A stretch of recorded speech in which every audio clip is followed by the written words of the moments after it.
might be right, but it could be Mazonot. No, I'm checking. Okay. No.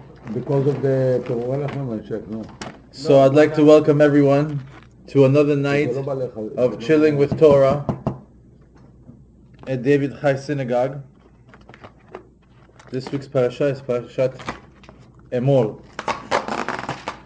Before we go into this week's parasha, if you remember last week we spoke about Azazel, and it was just the beginning of the week. Baruch Hashem, I went into it a little bit more. I want to give just a little bit more on what we said last week, and a beautiful, beautiful chidush that I heard from Rabbi Mansour about it. So as we said, the Azazel goat is basically, it's the two goats. There's a lottery. One is for Hashem. One is for to be thrown off the mountain. And we said that mountain, it's not a regular mountain. In that mountain, there's buried a demon over there. Inside that mountain is buried the demon of Azza and Azael. Both of them are in chains inside that mountain. And when we throw that Azazel goat off that mountain, it's as if we're saying, hey, we're giving the Samech Mem, we're giving him a portion. We're giving him like like my machronim, we're giving him something. Why? And why especially on that day? Because we said we want him to be busy with that Azazel goat. So he doesn't prosecute him? Yes, we don't prosecute. It's like a bribe. We give him like a little bit of a bribe. Why? Because on that day, we want Hashem, out of all the days, to have the most merciful approach to us. Going a little bit deeper about the two demons that are buried in that mountain, they said that they were the Nephilim, right? We said we're the Nephilim. This is the time of Bereshit, when these angels looked down at men and said, hey, they told Hashem, they're going to sin. Man is going to sin. Send us down, we'll do a much better job. He says, you're looking down at Adam and saying that he's going to sin with a woman. That's exactly what your sin are going to fall in, and your sin is going to be bigger than him. He sent them down. The rule with fallen angels is once they're down here, they can go back up. So they were stuck here. They started to go with Bnot Haaretz, and the fact that they used the word Bnot, we learned there that they failed in their mission miserably, because it was in plural. Bnot is in plural. Adam just sinned with Chava. They sinned with Bnot, with a lot of different women. From there, their offspring was spirits and giants. Og Melech Habashan, Sichon, these are all the giants of that time, came from that offspring. Now, it got to they're also the ones that brought to the world weaponry. They taught women how to use makeup, how to beautify themselves, and taught them also how to become harlots. They brought znut to the world. So Hashem saw that this is not going to continue this way. He put them in chains, put them in that mountain, and they're alive till today.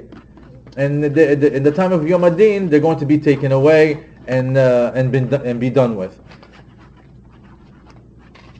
They live there's a way to get to them. There's a way to get to them, and by getting to them, it's a special ceremony.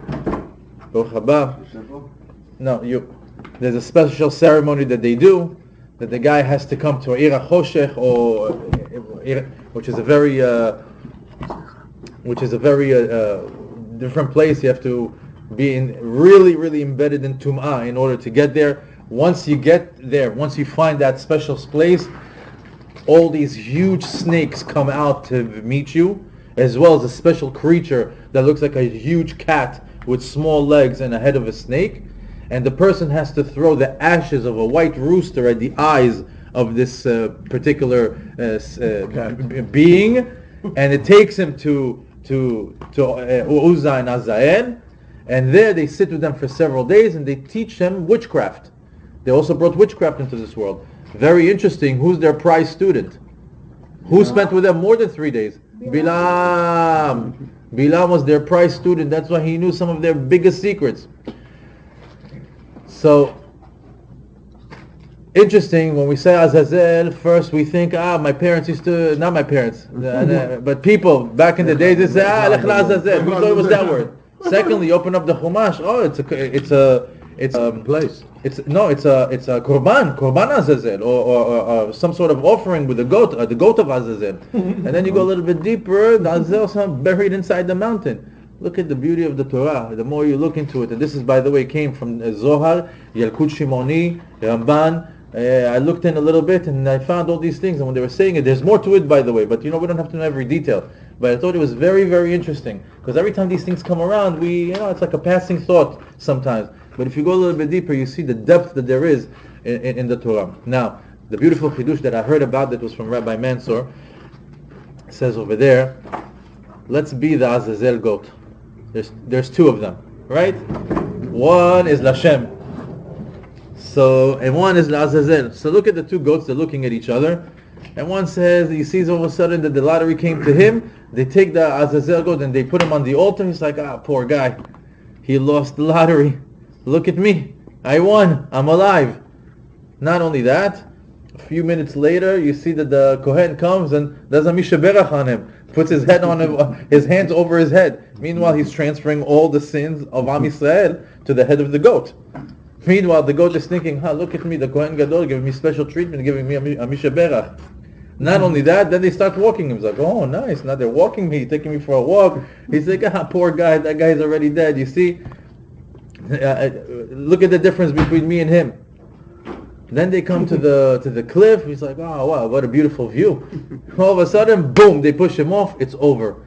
And while he's getting pushed off, at that moment he realized, I was wrong the whole time. I was wrong the whole time. Whatever I was thinking was completely wrong. What's the mashal and nimshal over here? There's two Jews. There's the Jews, like the two Azazel goats. Like the two goats. There's two types of Jews. One Jew is Lashem. All the time he's a korban to Hashem, learning, studying, keeping Torah, keeping mitzvot. He's a korban Hashem willingly and happy to be there. There's another Jew that his entire life he thinks that whatever he's doing is fine. Whatever he's doing is fine. He looks at the Jew. Look at him. The guy is went on the korban. This guy, he's dead. Look at me. I'm having a great time. I have all the money. I have all the fun in the world. Everything that he's doing, he's going through life, and he thinks it's okay. He thinks it's okay until the last minute when he's about to die. He's like, oh my God, I was on the wrong road, and he realizes only last second. And I just want you to know that this is a reality nowadays, that there are Jews that think that they're doing nothing wrong, and they only realize it last second, like the Azazel goat. Last second he realized, oh my God, I'm the one that lost. What are we trying to say over here? Trying to say is that, Baruch Hashem, if you're enlightened, if you're already in the way of Hashem, if you're already in Derech Hashem, you know very well who's not in the way of Hashem. They say that every person is a mashpia. Just like a king is a mashpia on his kingdom. Just like a rabbi is a mashpia on his community. Just like a father is mashpia on his family. Just like you're a mashpia in your group of friends. There's always like you're a mashpia. You have people that you can influence. So the Azazel goat shows us that don't let that Jew, if you see that Jew that thinks he's doing nothing wrong and he's not going to realize it only in the end, try to save him. Be a mashpia on your circle of friends. Be a mashpia on your family. Be a mashpia on the people around you. At the end of the day, they just don't know. He thinks Aharon is blessing him. He thinks Aharon is taking him for a walk. He thinks everything is good. He thinks he's looking at the view. Last second, he's dead. So if you find any Jews that are in this type of situation, be a mashpia and try to help. And maybe you can get them out. And the way that it is, you do it nicely. But, religion is a very sensitive thing to people. Sometimes it's very hard to talk to them. You or them. Everybody has their stigmas against religion or for religion. But the point is, if you can find the right moment at the right time, and you can throw like a good word in there that will have impact, do it. Why? Because God forbid should be your friend or somebody in the family or even just a stranger that they just don't know. And I'm telling you, lately I'm finding out that a lot of the Jews out there, they're not bad people. They just don't have the knowledge. They just don't know. They just don't know. Because they don't have the knowledge is the reason why they're not close. Should they know? One more halakha, one more parasha, one more pasuk, one more piece of information, it brings them closer. And eventually that there's one piece of information that will tilt and make them say, okay, you know what? Let me see how this is as a way of life. So last week's parasha, it got me to thinking like that, and then when I heard that, I realized to myself, you know what? Let's save the Azazel Jew, the Jew that just doesn't know until it's the last minute. That was last week. This week's Parashat Emor is a continuation of Sefer Vayikra.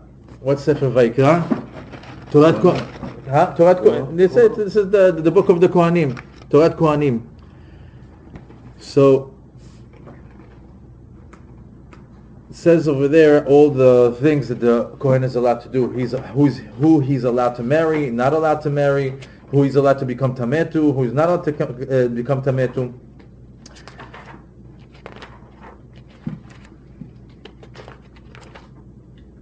And it says over there that he's not allowed to marry a widower or a divorcee.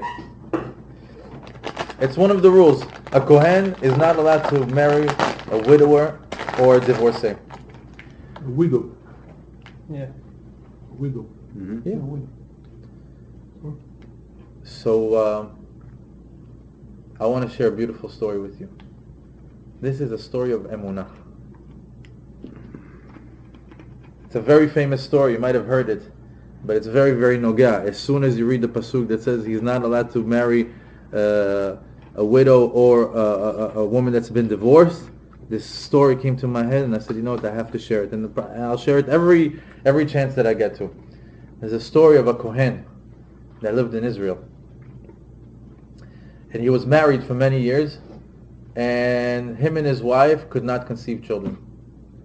They had a very loving relationship, a perfect marriage. One thing was missing: children. And they went everywhere. They went to ask rabbis, they did medical procedures, and it just wasn't working. When it came to 10 years, these are God-fearing Jews. They're following the book to the T. The halakha is, if a woman doesn't give you a child in 10 years, you have the right to divorce her. And wouldn't you know, the wife came to the husband and says, listen, let's perform this halakha. It's been 10 years, we can't conceive children, divorce me. He's like, I can't let you go. I'll be with you for the rest of my life, even if we don't have children. She says, yeah, but halachically, this is what you're supposed to do. And they keep, these are Jews that keep Torah and mitzvot. As much as it hurt them because they loved each other and they wanted to be with each other, after 10 years, they went and did She'elat Rav, and they said, yeah, after 10 years you have the right to get a divorce, and you can continue to your pursuit of your first mitzvah, to procreate. Heartbroken, they go through it. They go through the divorce, very down about it, and not more than 3 months pass, and wouldn't you know it, the lady starts to show. She's pregnant. They can't believe it. She couldn't believe it. He goes back to his rabbi. He goes, Rabbi, we got divorced 3 months ago. I don't know what happened. Miracle. She's pregnant right now. He goes, what should we do? He goes, well, halachically, you're a Kohen. You can't go back to. You're divorced. You can't go back to your wife. He's like, but Rabbi, you know my story. You know my story. I have been waiting for 10 years. I love her. I want to be with her. She wants to be with me. Surely there's something. Tells him, dry halakha, you can't go back. A Kohen cannot marry a divorcee. Even his own? Even his own. Can't go back to his older wife. The guy gets crushed. Completely crushed. He doesn't know what to do with himself. He goes back to the rabbi. He goes, Rabbi, what should I do? What should I do? He goes, listen to me. You need to take some time off. Go to your father. He's in Brooklyn. Go over there. Relax a little bit. Speak to your dad. I know he's not feeling well. His dad was in the hospital. He was a little bit of an older man. Go spend some time with him. Come back. Maybe you clear up your head. Things will turn up. He goes to Brooklyn. He visits his father. He sits. Father did happen to be at the hospital at that time. He visits him at the hospital. He's doing Bikur Cholim, and he tells him the story. Abba, look at this. 10 years we're trying, and just when we did the divorce, we're doing the halakha, exactly what Hashem wants. Is this? And now she's pregnant. What do I do? What do I do? He goes to him, my son, sit down. I have something to tell you. I want you to go back to your wife, and I want you to remarry her and go start your family. He goes to him, but Abba, I can't. I'm a Kohen. He goes to him, no, you're not a Kohen. We adopted you many, many years ago. You were adopted when you were a baby, and we raised you as a Kohen, but the truth of the matter is, you're not a Kohen. Go back to your wife, marry her again, and start your family. All this Birkat Kohanim that he did for so many years. We're not going to the details of that, but just goes to show you it's a heart-wrenching story when you're going through it, but later on when you see the demand that Hashem, twisted the whole thing around just so he can go back to it, you got to have a tremendous emunah for it. And this thing, what I felt about this story when I heard it, look how people that are real Jews, when it comes to halakha, it's halakha. In other words, the Kohen, he could say, you know what? I don't care about the kehuna. It means nothing to me. What I care is about my wife and the child that I've been waiting for 10 years. But look at this Jew. Halakha, halakha, divorce, not be with it, whatever it be. What does Hashem want? What does Hashem say?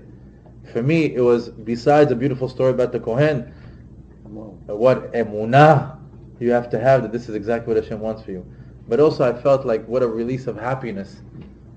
To find out you're adopted is one thing, but the release of happiness that you have to see that you can go back now to your wife and that boy, and and they were waiting for so long for it. Beautiful, beautiful story. I heard it like many, many years ago, and I like to repeat it because it's nogea to this parasha. One other thing, it says over here, there's instruction over here. It says over here in Perek Chaf Aleph, Pasuk Yud Gimel. I'll read it from the Pasuk. Vehu isha bevetuleha yikach. He's instructed to take a woman when she's a betula, to marry. Achida says vehu. If you take the word vehu, vav, hey, vav, aleph, is gematria what? Vav, hey, 11. 18. Another hey. 16. Another hey. And another 16. hey. And another vav. 21. 18. You had it right. 18. He says, Vehu, at 18, Isha bebutula yikach. He says that the right age for a man to get married is at 18. I want to say, I believe that. As much as nowadays people think, too young, you need to get a job, experience the world. Can I tell you something? The older you get, the pickier you get. The older you get, the more avirot the more complicated, the more avirot you take along the way. It's a very dangerous age, 18 and on. The other day we said a joke. We said, Kol mi shema'arich b-18, no, mafsit kedusha. It has to do with that. Anyone who extends his 18, he loses the kedusha and the kedusha min haritzach. But in the other thing, it's also, you understand, that a person who extends that 18 age where he needs to get married, that's it, the kedusha starts to become less and less. Another thing about this week's parasha, talks a lot about the holidays. A lot. Also, the Parashat Emor, whatever is in that week, the power of that Shabbat is the power for the rest of the week. So what's happening up in a couple of days? We have Yud Dalet Iyar. That's Pesach Sheni. Okay, that's happening on Wednesday. Huge, huge day for Yeshuot. On Wednesday, come to shul prepared. Put in your head bakashot, yeshuot, whatever you need to, Wednesday, do your mental push-ups. On Wednesday, it's a good day to come in spiritually prepared for tefillah. Why? Bring your matzah. It's Yom Sheni. It's the Pesach Oh, Sheni. Pesach Sheni. It's Pesach Sheni. Yud Het Be'iyar is Love. is No. is the Hilula of Rabbi Shimon Bar Yochai. I just heard a shiur how they tied all of Rabbi Shimon Bar Yochai into this parasha. Unbelievable. But I can tell you about Rabbi Shimon Bar Yochai. Before that, just want to say something. If you guys gonna remember, no, it's not. It's something small. On Lag BaOmer, be careful not to say Lag BaOmer because then you're gonna miss the count. So don't say Lag BaOmer because then you actually counted. You're right. So a lot of people say, oh, Lag BaOmer, and then they counted and they can't count anymore. That's a very good point. So, Very good. Thank you. so you guys gotta remember. I'm gonna try to remind it again, but be careful. But when you say, you say it with the actual numbers, not with It the... doesn't matter. Once you He say said Lag yesterday BaOmer, was 32. once you say Lag BaOmer and Log is longer than Gimel. you Right, say, you're- oh, today is Lag BaOmer, Then you that's it. You counted. missed. You already counted. You can't count anymore. You can count with blessing. Interesting. Until the next day, then you count again. But you can count with a blessing. That day you can't. You can count any day with a Always you blessing. In the morning you can count with a blessing. Only at night. So So if you missed at night, you can count in the morning, but without a blessing. Until you can catch back but then the next You can day, keep on you're gonna counting, count but with you're the missing, bracha. with the bracha, but you're missing a bracha of the same day, on that day. on that day. That's a good point. It's a normal thing. Everybody says it. We've been I saying know, for weeks. I- I can't wait for Lag BaOmer. It- so I can it's say, been no, well, exactly a lot of people. Oh, machar Lag BaOmer. The Sephardics shave on Lad BaOmer, by the way. Lamed For the Sephardics. Daled. Inside, in Lag BaOmer or No, the Lad Lamed BaOmer, the Daled. next day. The next day. The next day. For the Sephardics in the room, it's Lad BaOmer. What day does that come out? It comes out Sunday, Lag BaOmer. Sunday. So it would be the following day. Monday after Chatzot. And there's also an inyan to actually keep it until Shavuot. The Arizal says that there's an inyan over there to keep it until Shavuot. We were talking about something very interesting. We'll talk about the Omer for a moment. Here's the Omer. 49-day process of character refinement. Each day it's a sefirah, chesed shebachesed, chesed shebagvura, chesed shebatiferet. All these. If you really pay attention to it, you can refine your character on each day. If you have the proper books, if you have the proper information, you can work on each point. And it's supposed to polish you up for what? For the main event, Shavuot. In the process, what do we layered on top of that? The mourning of the 24,000 students of Rabbi Akiva. That's why we grow this beard, right? Besides that, double up, triple up on top of it, another layer. What do we have over there? The Pirkei Avot. During the time, what's Pirkei Avot? Also Mishnayot, talking to you about Ben Adam Lechavero, what's the right thing to think, what's the right thing to behave. Ethics. On top of that fourth layer, if you notice in the past few parashiyot, Lashon Hara, Ben Adam Lechavero, V'afta L'recha Kamocha, the concepts of between Adam Lechavero are very, very heavy in Here are this the 4 layers. there's the 4 layer. Wow. It's a Napoleon cake what we're living right now. So you see that there's something going on over here. Rabbi Akiva's student could have died maybe in a different month. Pirkei Avot could be written in a different month. Why is everything like stacked up right now? So we said a few weeks ago, we mentioned it's because the most important thing before you can come to this lofty place, oh Hashem, I'm a spiritual guy, I want to accept the Torah and get connected to you. Hashem says first, Ben Adam Lechavero. First, do your thing between one another. Get right between each other before you come and get right with me. So we see that it's connected. But now, Lag BaOmer, all of a sudden, what is this? It's not connected to any of that. It's the Hilula of Rabbi Shimon Bar Yochai. So if you think about it, this is just a passing thought that I had, and I have no sources for this. When Rabbi Akiva lost all his students, what do you have to do? He went for a search for more students, right? He went further south, and he got how many? 5. 4, No, it's 5. 5 or 6. No, I think it's 5. Rabbi Meir Bar Anes, Rabbi Shimon Bar Yochai. We have to look into think it. three. No, brand new students. Brand new students. So look, right? It's kind of like celebrating how even though a big Chachamim died, the Torah chain like still continues on. That's what came to my mind. Look, the beard.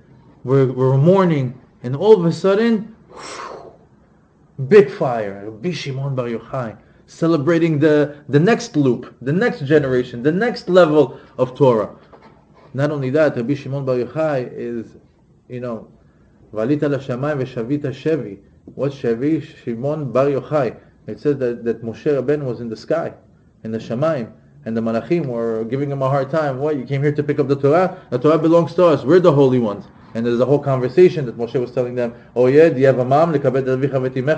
Oh yeah, you have a store where you have to do business honestly. You have all these, he gave him all the mitzvot that human beings do, and they couldn't answer him. And Kadosh Baruch Hu backed him up. He said, hold on to my chair when you answer them. But when he got the Torah and came down, he said, I'm taking with me something else. What am I taking with me? The soul of Rabbi Shimon Bar Yochai. He took it with him. Why? So Rabbi Shimon Bar Yochai is the secrets of the Torah. 5 תלמידים. רבי מאיר, רבי יהודה בר אילאי, רבי יוסי בן חלפתה, רבי שמעון בר יוחאי, רבי אלעזר בן שמוע, רבי יהודה הנשיא. 5 or 6? רבי מאיר, רבי יהודה בר אילאי, רבי יוסי בן חלפתה, רבי שמעון בר יוחאי, רבי אלעזר בן שמוע. 5. And you can see that after, and the whole Gemara, all the tradition that we have is from those 5 students from Rabbi Akiva. What up? Oh, those remain. No, brand new students. He went in search and he found new students. He got those students. After all his students died, he went to the south. He went to the Negev. He started to look for them, and he found these rabbis. Now, Rabbi Shimon Bar Yochai, yes. Were these equal to the other 24,000? Were they equal? Were these would one of these 5 be equal to one of those 24,000? It's a good question. What I'm thinking, you know what? We don't have anything from those students. We don't have anything from those students. No paperwork, no mishnayot, no nothing. Nothing. And they were and they were huge. Rabbi Shimon was the smallest of all of them. Right. That's So why I'm thinking that's one of the reasons why we mourn so much is like 24. we mourn the Torah that we lost, not the people. Just like when a rabbi comes into the room, when we stand up, we don't stand up for the rabbi. We stand up for the Torah that's inside the rabbi. So that we're mourning right now, the Torah that we lost. Every time that I think to myself, oh my God, because imagine how happy we get when there's a chidush. How happy we are when we turn the page and all of a sudden another rabbi gave us a chidush and turned us into, like our spirit got alive again. Baruch haba.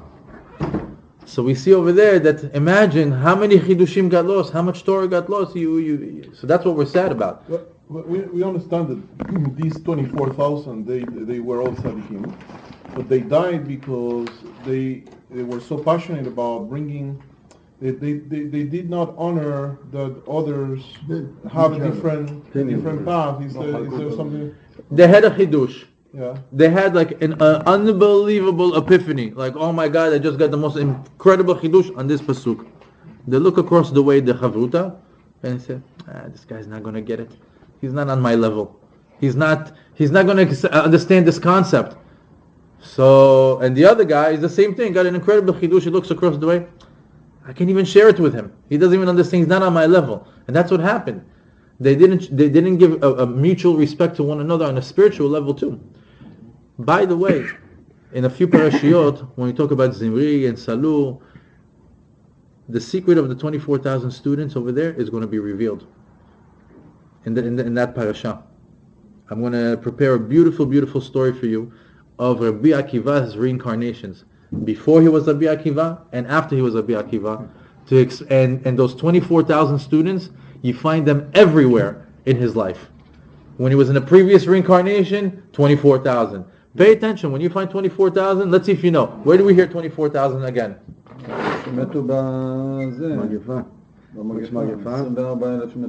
Beautiful. That's those students. That's their incarnation. Where else? Before that, go to Bereshit. 24,000 Bereshit. מה, ביציאת מצרים? No. No. Shechem. Shechem were 24,000.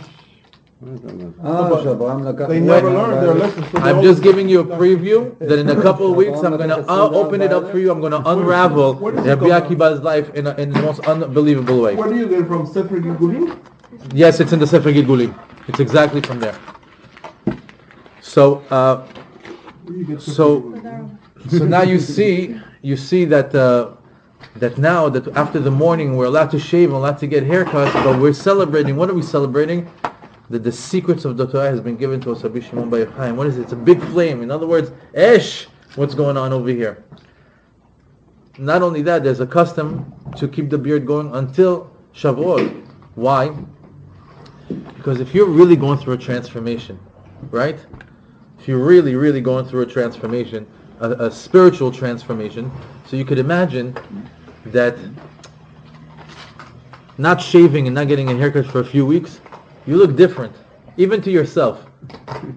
When do you ever let yourself go for 7 weeks? Rarely, right? You look a little bit scruffled. You feel like it's almost like you went through something. Imagine that you keep it for the 7 weeks. For those that grow beard, great, they trim it maybe. For those, they shave, they get a haircut.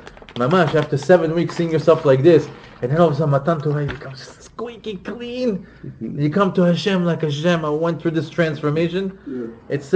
It's also like a little of a mental, it's a mental thing to go through it. And people that are super connected to these days, they totally understand that feeling. This parasha also talks about one last thing, and then I'll turn it over to everybody for a chidush. I just wanted to get things going. There's all the holidays over here. In the end, there's also the Mekalel, the Megadef. If anybody wants to touch on that, the guy that cursed. Cursed Moshe? He cursed Hashem. He was the son of Shlomit, Dibri, Yeah. and the Egyptians. That's right. The Egyptian guy. That's right. But it talks over here about all the holidays. It says, right, we have the song, Ve'samachta bechagecha ve'ayita ach sameach. So it's always interesting. Samachta bechagecha ve'ayita ach.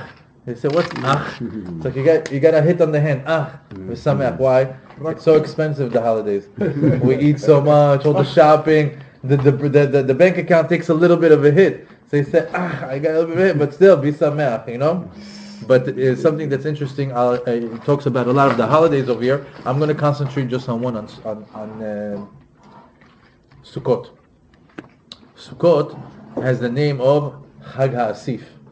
It's another one of its names. So basically, what is the scenario?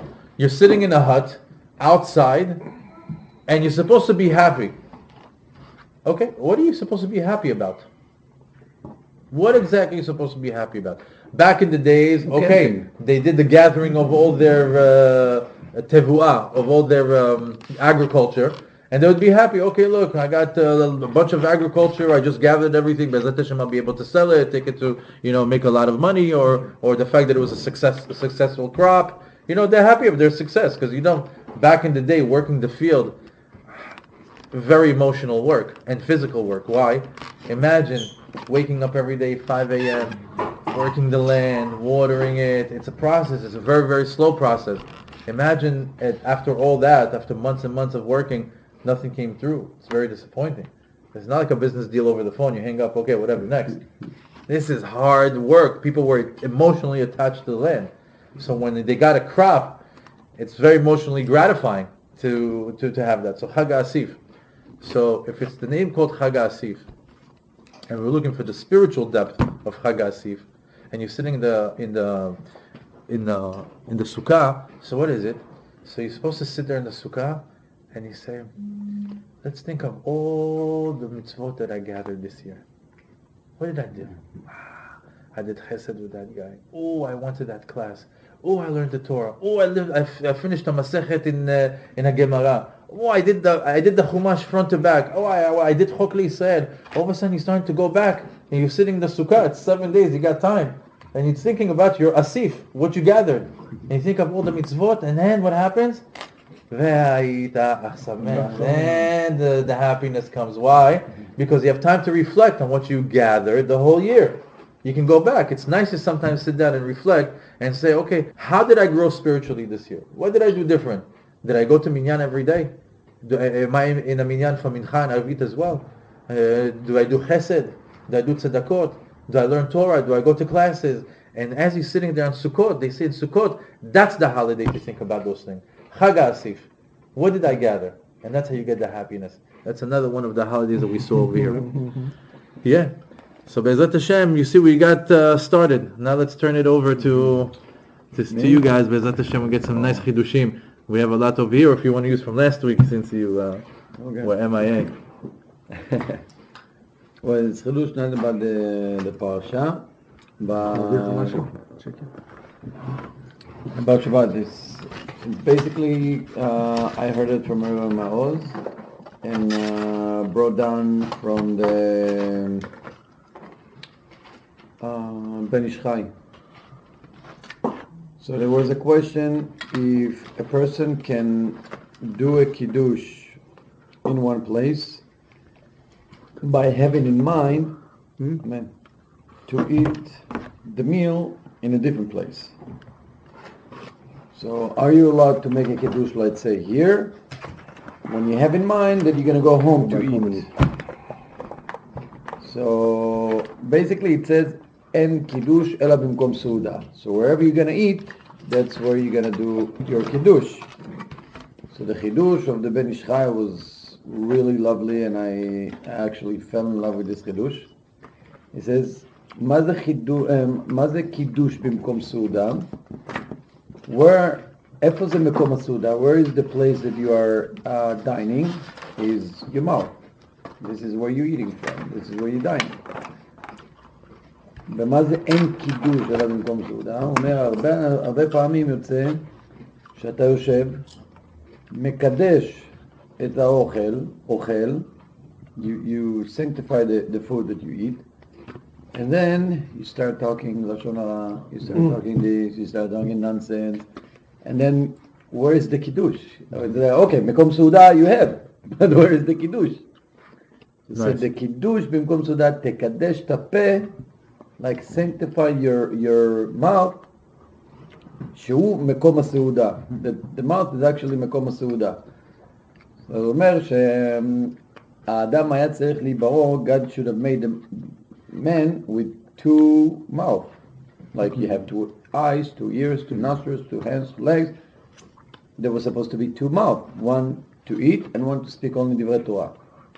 So the Baruch Hu said, if I'm gonna give two mouths, he's gonna take double לשון הרע. אפילו ששמים שתי מחסומים בלשון והשיניים, even though you had two barriers, the tongue and the teeth, the lips and the teeth, people still talk לשון הרע. הקדוש ברוך הוא עשה איתנו חסד, שנתן לנו רק פה אחד, שלפחות, at least when you eat, you don't speak לשון הרע. חזק. So that's I really loved about the Ben Ish Chai. Beautiful. Adam, You're up. actually, you know what? We didn't do, who's this in honor of? If anybody has, whatever they can say, everybody should say.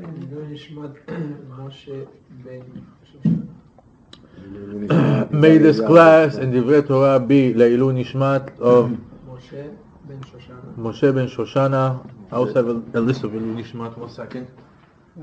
ולהבדיל, לזיווג הגון, לאחותי לימור בת מרגלית. אמן. ולאייל בן יוסף. אייל בן יוסף. Okay.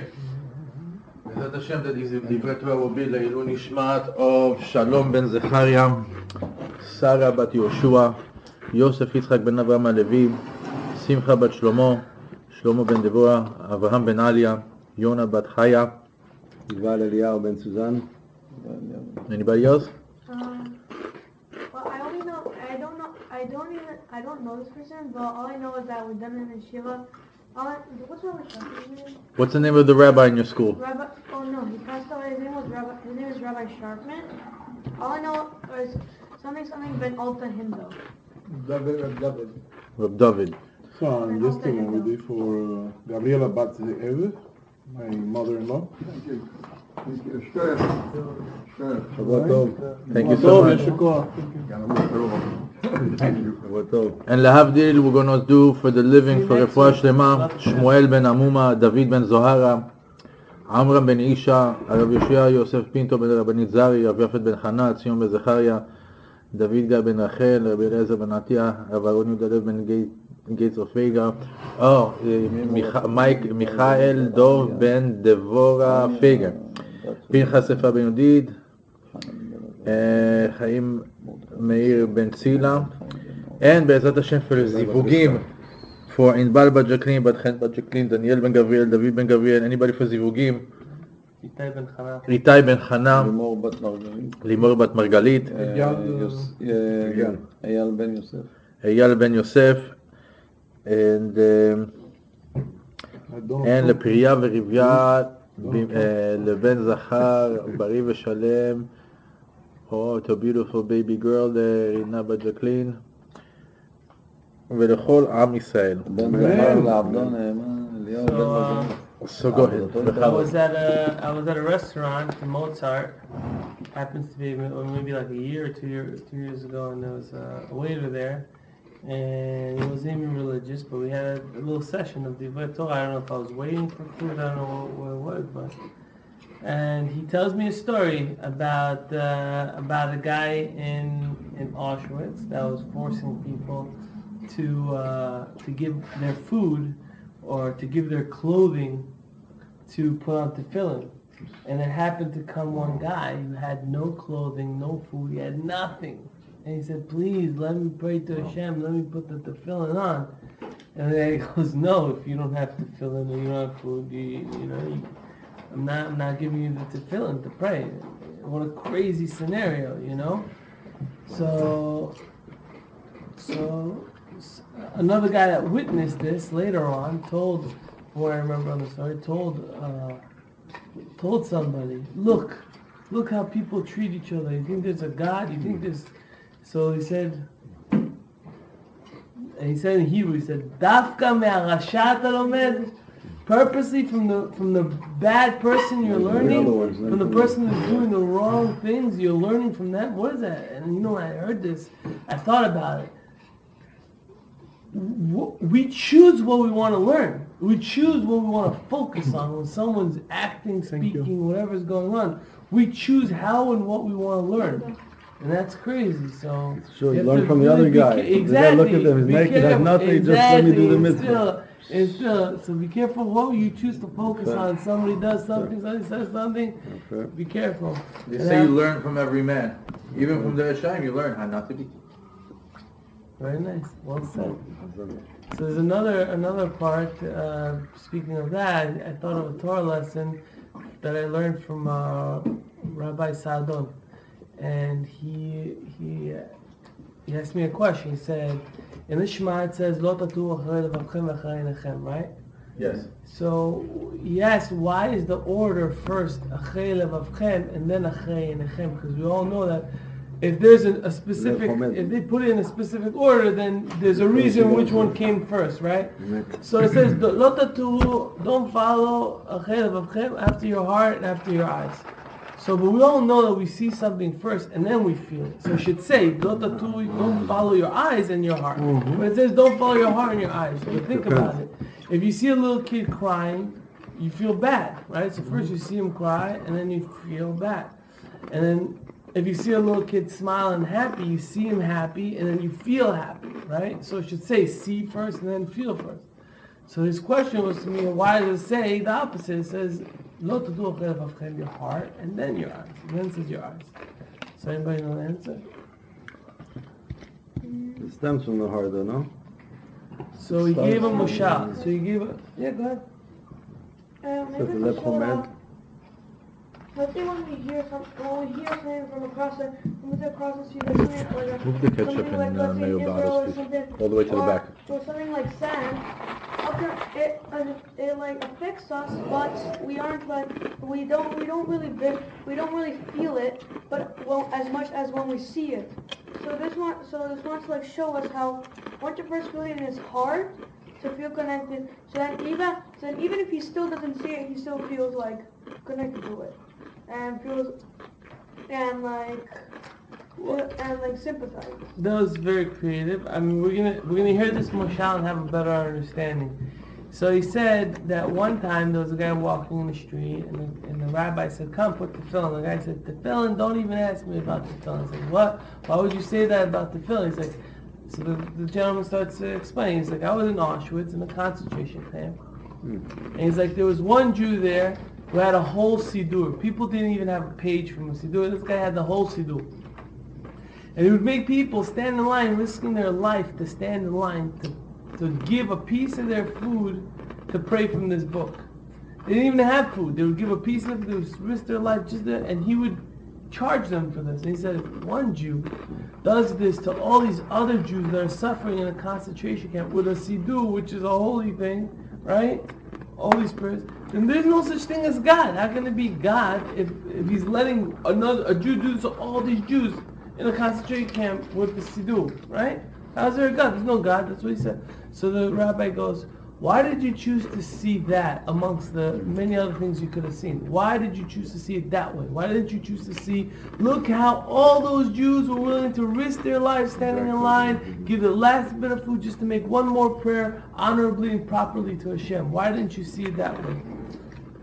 And the reason is because like you said, whatever is in the person's heart is actually how he's going to see the situation. Because you can see a little kid crying and say, oh, look how cute, right? You see a little kid crying, you think it's cute, right? So that's the whole thing, because what's inside of you is actually what you're gonna see in the scenario. And that's something that we need to learn, not so we can focus, oh, look how he saw it, that's how he is inside. No. The goal is to see when we see something, oh, look at where I am right now in my life. Look what's in my heart, because that's how I saw the scenario. I saw this negatively, I saw this positively, and we can work ourselves better. And he gave another example. At the time, there was a big rabbi of the generation, at the synagogue, and outside the synagogue there was a guy smoking. So somebody comes up to the guy, he goes, are you smoking? He goes, yeah. He's like, do you know it's Shabbat? He goes, yeah. He's like, do you know this is a synagogue? He goes, yeah. He's like, you don't care? He goes, no, I don't care. The guy was in shock. He's like, what am I going to do? You know, I've never seen anything like this. Let me go ask this Gdol. Let me go in the shul, I forgot the name. He goes to ask the rabbi inside the shul. He's like, Rabbi, there's a guy outside. I asked him, are you smoking? He says, yeah. He's like, do you know it's a shul? He says, yeah. He's like, do you know it's Shabbat? He says, yeah. Do you care? He says, no. So you know what the rabbi says? No. So the rabbi said, at least he didn't lie. But think about this. 4 bad things in a row, right? You hear bad. I go, right, what? This guy doesn't have busha? He's not ashamed of himself? Like, right away, you know? There's a similar story about a guy who not fasting on Tisha B'Av. Mm-hmm. So the Rabbi Gamzu Letova, I think this is his story. When they told him, look, the rabbi, right, he knows it's Tisha B'Av, he knows he's supposed to fast, and he's eating. And he says, oh, look, Hashem said that they don't know how to lie. Yeah. In other words, he could have told him, Rashad, he said, no. He always saw the good in people. But how was he able to see the good? That was his character. So the secret is because he has the good inside of him, he was able to see it. Because he was so honest within himself, he was able to see the honesty no matter how bad of things he heard. So that's the thing. Whatever you're actually seeing is the secret what's inside of you. That's what, if you see a sickness in somebody, if you see something, a default in somebody, that's actually the default that's within inside of us. That's why you see sometimes Rabbi calling, they see another Jew and they say, Tzaddik. The guy doesn't look like a tzaddik. He doesn't look like a tzaddik, right? Even the guy that gets called a tzaddik is like, what's the rabbi calling me a tzaddik for? That's your point. He sees the tzaddik in him. There was a story in a rabbi in Israel, I forgot his name, שהוא תמיד always in favor of the Jews, like תמיד מוצא קו זכות.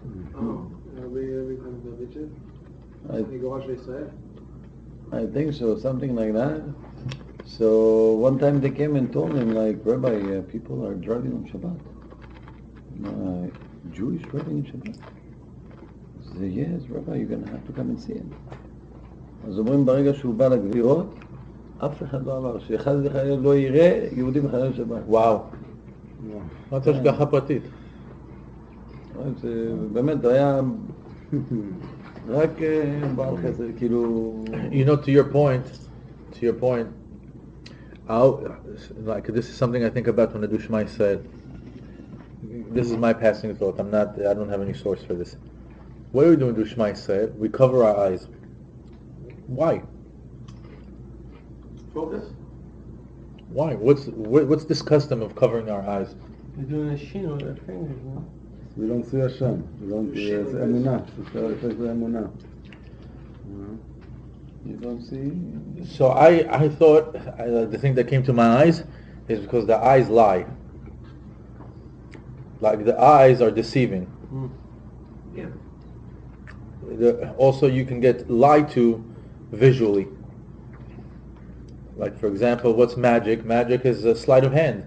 It's people doing something very quick that your eye is not catching it quickly. So you cover your eyes that are liars. And what do you say? Shema. Listen.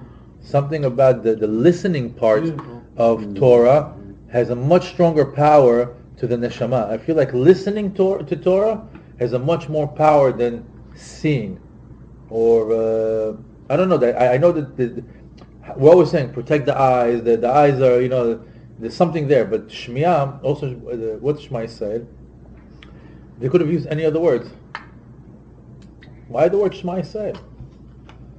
Even if you say it's that pasuk from Bereshit where the children... Israel. They could have said something else. What is this thing of Shema? Listen.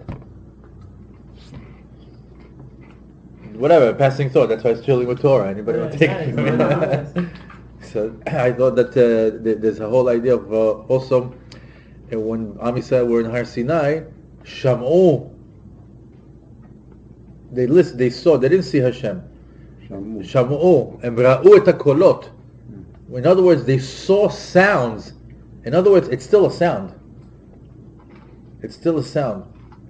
So there's something there about Shmiya that I think has maybe a higher spiritual level than Re'iyah.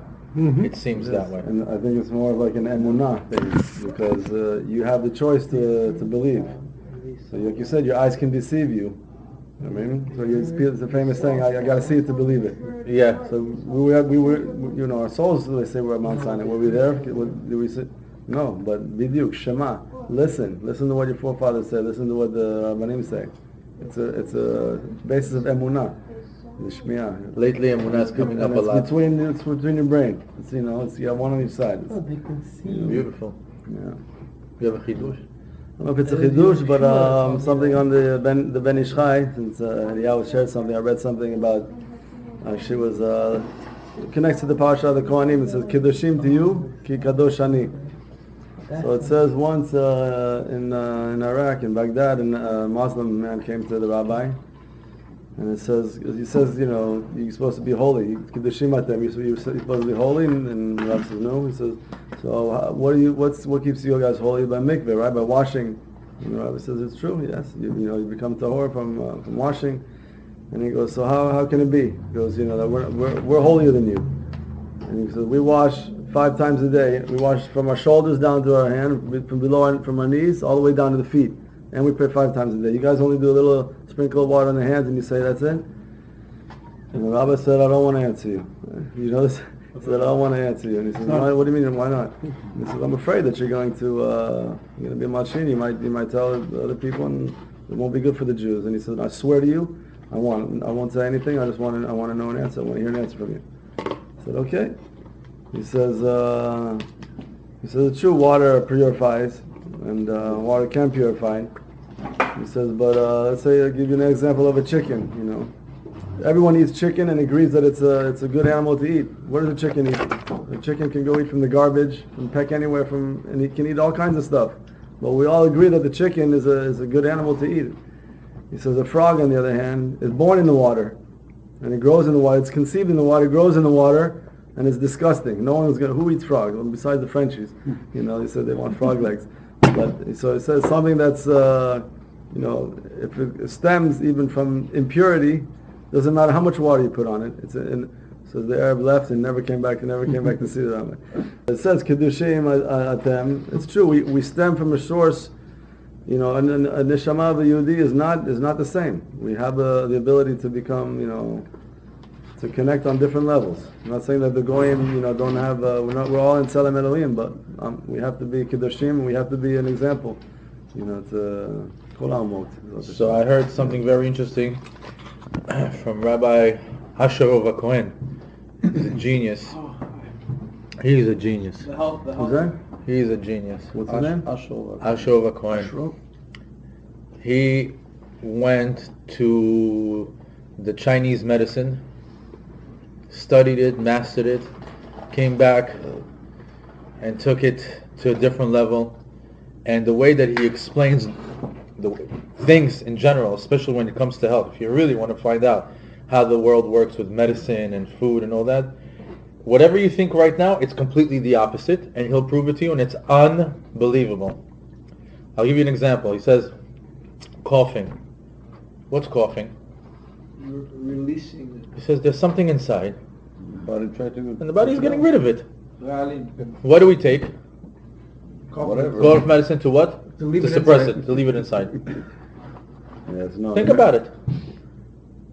Think about it. Medicine. All the medicine. Well, that's American medicine. That's exactly. It's not medicine. It's That's not. the American way. It's completely opposite. You're right. It's messed up. Completely the opposite. He has mind-blowing Torah. Unbelievable. He was talking about Your body is your own medicine.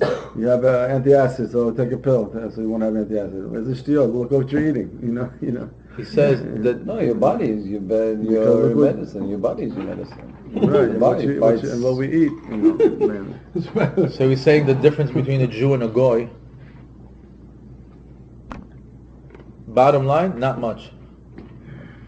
They're the same like us. Physically, they're identical. You're going to tell me they don't have two eyes? They don't have senses? You can't say the goy is on a different level. He's identical to us. He says the only difference, and by the way, that they can get this too. A goy can get this extra neshama by converting. As soon as you get that extra neshama, you become a different player in the world. Your words, you become a human being that has power. Apparently a Jew has power, and his power is in his words. Unbelievable. He says a goy, he says, Hakol Kol Yaakov, that's the best thing. He says a goy has the ability to upgrade himself. As soon as he dips, his neshama gets that extra chelek, and now also him, if he talks, he has the power to change. Very similarly to what Nathaniel was telling us here in the beginning. Mekadesh Yisrael Zemanim. That we were able to control the times with our words. So the difference is that extra neshama. I wanted to share something interesting with you guys, since we're chilling with Torah. I stumbled upon this professor, doctor, along the lines of this rabbi also, and he did Torah HaPartzuf v'Hayadayim. And he blew me away. Is it a Jewish guy? Yeah, of course, he's a Gershon, something like that. I should say his name properly. I have him here. I'll say it. Oh, he's here? No, he's. I saw it in the. Was it like an elderly guy? He's a ginge, but he's a genius. He's a genius. Anyways, I stumbled upon this because it was recommended to me. And I want to share some things with you. You're gonna really enjoy it. Yeah. In other words, you can tell a lot about a person according to his face and according to his hands.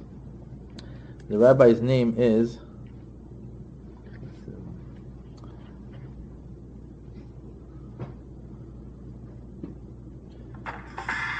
Rav Dr. Gil Gershon Tivon. Okay, listen to this. He says that the right hand. So what's this palm readers, right? Palm readers is people that they take what you have in your hand and they tell you as if they know what's going on. He says that your palm is actually your map to your universe, to you. It's a map to who you are.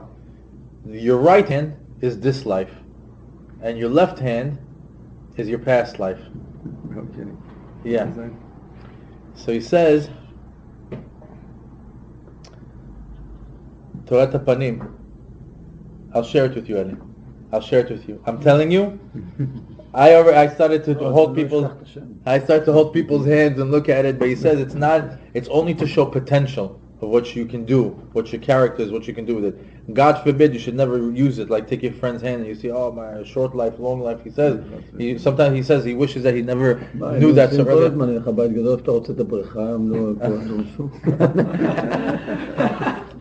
So I'm just going to share a couple of things with you that were very interesting. Who's a righty over here? Me. Everybody's a righty? So everybody look at your left hand and look at the bands. How many bands do you have on the bottom of your wrist? I think 3. This one. Those are your Pascal Goulet. How many? Two. Two? Yeah. I think I have How many do 2. you have? Okay. הנה זה, הצמידים האלו. 2. Two. Yeah, you have 2. Oh, I heard. That's how many. That's how many. That's your previous Gilgulim. You were alive twice before. I heard about this. This little midget one He count? says like this. Go like this. Go with your hand. Says, take your thumb back as much as you can. As much as you can. No, just like this. Like you see, how much further back you can take it Down? back. Or So he says the more you can, it goes back, the more flexible you are as a person. The more it's hard for you to go down, the more rigid you are as a person. And he says that's the chidush of when they learn the Gemara. What did they do? No, what did they do? Like this and like this. Why? To see how flexible they are from the other person's opinion.